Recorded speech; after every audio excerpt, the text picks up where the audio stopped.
Yo, what's up mga kaibigan? This is I2K po again. Ngayon nandito naman tayo sa channel ng SMNI News. At dito naman tayo magbibigay ng komento at reaksyon. Kaya samahan nyo ako guys. Let's go!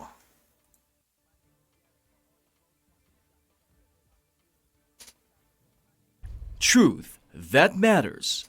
At sumasandali ito, makakasama natin ang Presidential Advisor for Poverty Alleviation. At tutulong sa ating Pangulo para matugunan. Grabe rin itong hamon ng kanyang ahensya na hahawakan dahil ito'y tutulong para sa ating mga kababayan na maiahon sa kahirapan. Ang binabagit po natin ay si Attorney Larry Gadon. Attorney, magandang Official na pala, talagang meron na siyang position sa palasyo guys. Congrats sa ating mahal na Larry Gadon. At isa sa pinaka-loyal to. Loyal sa ating Pangulo guys. Supportan natin. umaga po sa inyo. Admiral Vilando, kasama si Jade Calabroso dito po sa Pulso ng Bayan.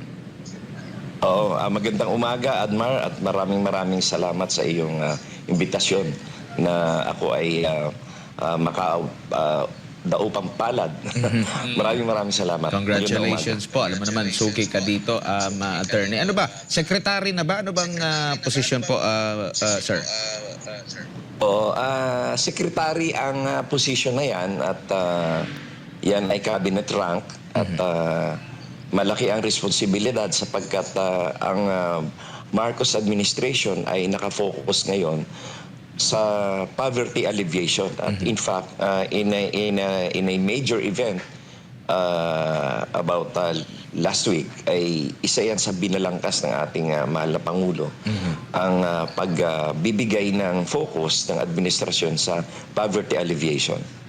Ayan. At alam mo naman, sanay na sanay ako sa iyo magtawag na attorney pero ngayon secretary na. Okay. Secretary, ano ba ang pangunahin or plano nyo po sa ilalim po ng inyong pamumuno ukol dito? Ano po yung nakikita nyo na dapat maisulong din sa natitira pang mga taon ng Marcos administration? Kasi alam natin, sa matagal na panahon, talaga yung kahirapan, isa talaga sa mga dapat tugunan, no? Every administration. Ano bang nakikita nyo po na maimumungkahin nyo po sa ating Pangulo?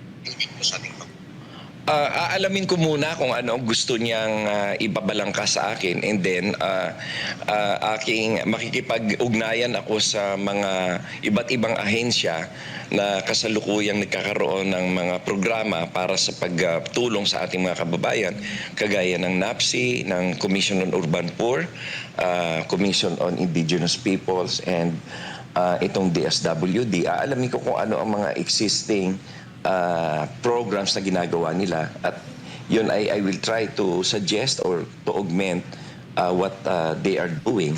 Pero kasi sila ay focus naman sa mga ayuda, no? Ako naman kasi ang aking idea dito is buhayin natin ang industriya ng Pilipinas upang makapagbigay tayo ng mga trabaho at mga livelihood sa ating mga kababayan na naghihirap. Dahil ang talagang pangmatagalan at permanenteng solusyon dyan ay ang magkaroon ng mga trabaho ang ating mga kababayan. Lalo pat itong nakaraan na pandemya ay nagdulot ng pagkawalan ng trabaho ng marami sa ating mga kababayan. At ito ay sanhi ng kahirapan. And maliban dito po, alam natin, Secretary, na ang Pangulo, hawak niya yung Department of Department of Agriculture na malaki din talaga yung factor, no, para makapagsabi ang isang individual na siya ay mahirap for the sake na yung in terms of pagkain talaga, no, may access, madali siya maka-access sa pagkain. At the same time, needed din ng trabaho. Meron din tayong mga ahensya ng gobyerno. Ang kulang lang siguro nito is yung pagpapalakas, yung political will na ma-implement ito. Dito naman sa sektor ng edukasyon, kung may mga oportunidad, kasi meron din naman tayong libreng education program. Nag-umpisa yan sa Duterte administration. So kung magkaroon talaga tayo ng target na at least sa isang pamilya ay magkaroon ng isang graduate at makakapagtrabaho sa pamamagitan ng free education, matutulungan yung isang pamilya na yan para maiahon din sa kahirapan po, Secretary. Oo, siguro ito ang aking konsepto naman diyan ay dapat sigurong palitan ang kultura o ang kaisipan ng ating mga kababayan tungkol sa edukasyon sapagkat hindi naman dapat lahat ay kumuha na lamang ng kurso ng medisina, nursing or arkitekto or engineering kundi bigyan din nila ng kaukulang pansin itong technical and vocational skills na sa buong Pilipinas meron pala tayong mahigit na 12,000 na technical and vocational schools. And para magkaroon tayo ng mga micro-industries, kailangan nakahanda din ng ating mga kababayan ng kanilang skills para sa industrial development. Ang ang ito kasing isa sa mga nangyari diyan sa Taiwan at saka sa China, yung mga micro-industries nila na naging umpisa ng kanilang pagbabangon ng ekonomiya. Yung mga maraming mga lugar na nagtayo ng mga manufacturing firms na hindi naman masyadong malaki, pero sa bawat komunidad ay nagkakaroon ng trabaho yung mga tao. Yan ang isa sa mga focus na ng aking programa. At yun naman tungkol doon sa mga nagugutom, mga nahihirapan, meron naman ang kumpletong tugon dyan ng ating pamalaan. Itong latest lamang, itong meal tickets, no? At yung po 4-piece, meron din tayo nitong tupad. At meron tayo nung ayuda na sanhi ng pandemya. Pero lahat yan ay puro mga dole-outs, no? At ako naman, ang nasa isip ko ay yung mga permanenteng solusyon at pangmatagalang solusyon sa kahirapan. At yan ay ang pagbangon ng industriya sa ating bansa. Ang pagkakaroon ng trabaho ng mga tao. Attorney, good morning po. Si Jade po ito. At may komento po ang ating mga kababayan dito sa YouTube mula kay Ana Kanaman. Sabi niya, wow, Secretary Gadon, alam mo, ang hirap ng bayan lalo na sa mga nasa lansangan ng mga bata. Pag nakakita ko sila, naaawa ko hingi ng barya. Dapat ayudahan ang pamilya nila at makapag-aral sila. Please. Ayan po yung kanyang panawagan po sa inyo. Oo, yan nga ang aking sinasabi na meron kasing isang pag-aaral na nailabas na ang isang dahilan kung bakit na ang ating mga kabataan ngayon, particularly yung mga nasa grade school, ay mahina ang kanilang atensyon o mahina ang kanilang pag-unawa sa mga leksyon sa eskwelahan sapagkat sila ay nagugutom at kulang ang nutrients nila sa kanilang katawan. Kaya nga ako ay maglulunsad ng isang programa na tatawagin ko na BBM, Batang Busog Malusog.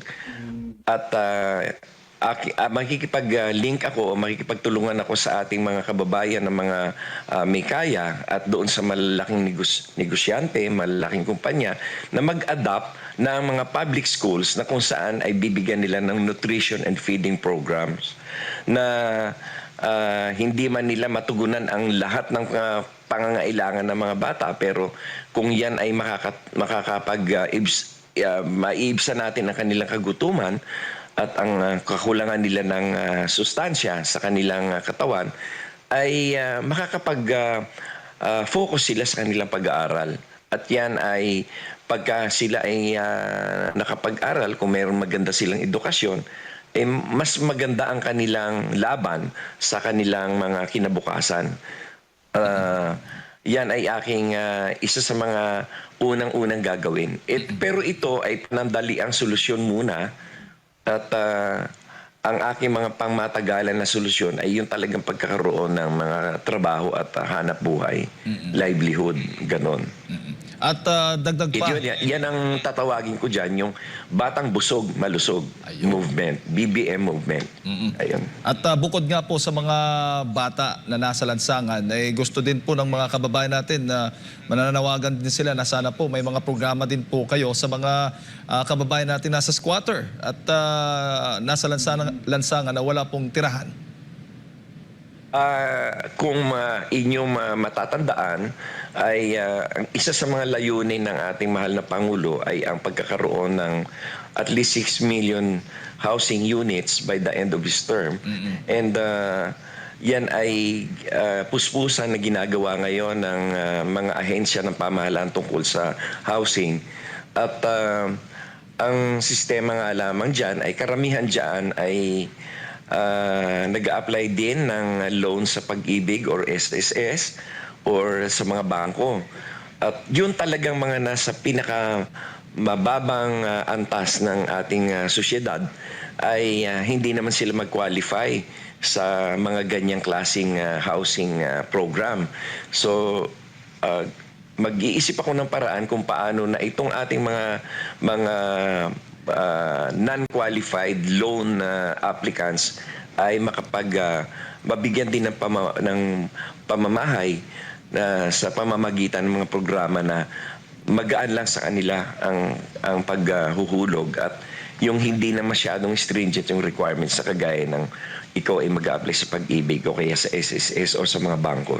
Sabi pa nga ni Vanessa Magsaysay po dito sa YouTube, attorney, tama na ang ayuda na yan. Dapat self-reliance ang dapat nating matutunan, hindi lang namamanimos. Kung yun nga ang aking binabanggit kanina na ako ay mag-iisip ng mga permanente at mga matagalan na solusyon at yan ay ang paraan dyan ay yung pagbubuhay ng industriya sa ating bansa na magkaroon tayo ng tinatawag na micro-industries na meron tayong mga factories na maliliit sa bawat komunidad na makapagbigay ng trabaho sa ating mga kababayan. Na hindi na nila kinakailangang magpunta dito sa Metro Manila para maghanap ng trabaho, kundi doon mismo sa kanilang mga sariling mga komunidad sa mga bayan at probinsya ay magkaroon ng mga micro-industries. At upang yung kanilang mga tao, yung kanilang mga nasasakupan doon ay doon mismo ay makapaghanap na rin ng trabaho. Yan ang ginawa kasi ng ng China at ng Taiwan, yung pagkakaroon muna ng mga micro-industries. At noong nagkaroon ng mga trabaho ang mga kanilang mamamayan, ay saka sila nag-focus doon sa mga multinational kind of industries. Ayan, Secretary, pinapaabot Dito po ng mga kababayan natin dito ang congratulations po sa inyo at hangad nila ang of course ang tagumpay po ninyo bilang bagong secretary nga po dito ng Presidential Advisor for Poverty Alleviation. Maraming salamat po, attorney, sa iyong oras. Maraming salamat at magandang umaga sa inyo, Admar and Jade, sa lahat ng taga-subaybay. At magandang umaga rin kay Pastor Apollo Kibuloy. Mabuhay ang SMNI. Ayan. Maraming salamat po, Secretary. At yun nga po mga kaibigan, dito po nagtatapos ang ating reaction video. Muli ako po si I2K ng Sundalo ng Tunggalo at 811. Maraming salamat sa patuloy na pagsuporta. Yeah, peace out.